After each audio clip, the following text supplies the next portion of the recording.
हमारे पाक इतिहास की यात्रा में आपका स्वागत है।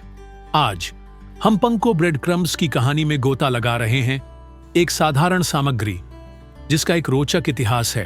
पांको जापानी व्यंजनों में एक प्रधान तत्व है जो अपनी हल्की खस्ता बनावट के लिए जाना जाता है और साधारण व्यंजनों को असाधारण बना देता है।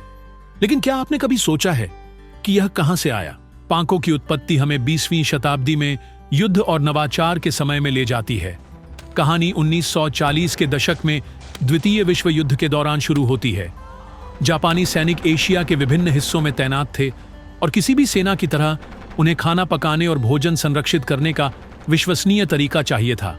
ब्रेड एक मुख्य खाद्य पदार्थ था, लेकिन मैदान में इसे बेक करना एक महत्वपूर्ण चुनौती थी।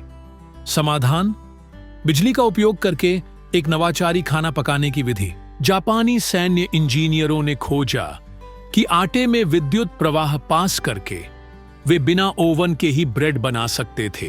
परिणाम स्वरूप एक रोटी बनी जिसमें पारंपरिक पपड़ी नहीं थी, जिसे काटने और सुखाने में आसानी होती थी। जब इस रोटी को कद्दूकस किया गया तो यह बड़े हल्के टुकड़ों में बदल गई, जिसे हम अब पंको के रूप में जानते हैं। लेकिन इसे पंको क्यों कहा जाता है? नाम जापानी शब्दों से आता है पान, जो पुर्तगाली शब्द से लिया गया है, जिसका अर्थ है रोटी, और को, जिसका अर्थ है बच्चा या छोटा टुकड़ा। इस प्रकार पंको का शाब्दिक अर्थ है रोटी के छोटे टुकड़े। युद्ध के बाद यह अद्भुत ब्रेड क्रम जापानी घरों में खाना पकाने का हिस्सा बन गया और अंत में वैश्विक पाक दृश्य में पहुंच गया। पंको की अनूठी बनावट ने इसे तलने से पहले खाने की चीजों को लपेटने के लिए आदर्श बना दिया, जिसके कारण वह हल्की कुरकुरी बाहरी परत बनती है जो हम सभी को पसंद है। 1970 के दशक में पंको ने जापान के बाहर लोकप्रियता प्राप्त करनी शुरू की, विशेष रूप से अमेरिका में। जापानी व्यंजन और प्रसिद्ध शेफ के प्रभाव के बढ़ते लोकप्रियता के कारण यह टेम्पुरा, टोंकात्सु और यहां तक कि वेस्टर्न स्टाइल फूड्स जैसे चिकन टेंडर्स और कैसरोल्स जैसी डिशों में कुरकुरापन जोड़ने के लिए एक प्रमुख सामग्री बन गया। आज पैनको पूरे विश्व में रसोई का एक आवश्यक घटक बन चुका है।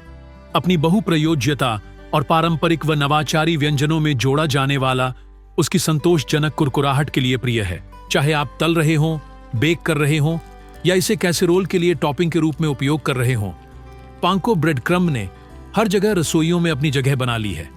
तो अगली बार जब आप पांको का वह डिब्बा उठाए, याद रखें, आप सिर्फ ब्रेड क्रम्ब्स नहीं जोड़ रहे हैं, आप अपनी प्लेट पर थोड़ा इतिहास, नवाचार और सांस्कृतिक आदान प्रदान छिड़क रहे हैं। देखने के लिए धन्यवाद। अगर आपको पांको के इतिहास में यह यात्रा पसंद आई हो तो जरूर लाइक, शेयर और सब्सक्राइब करें और भी कई पाक कथाओं के लिए। अगली बार तक शुभ खाना बनाने।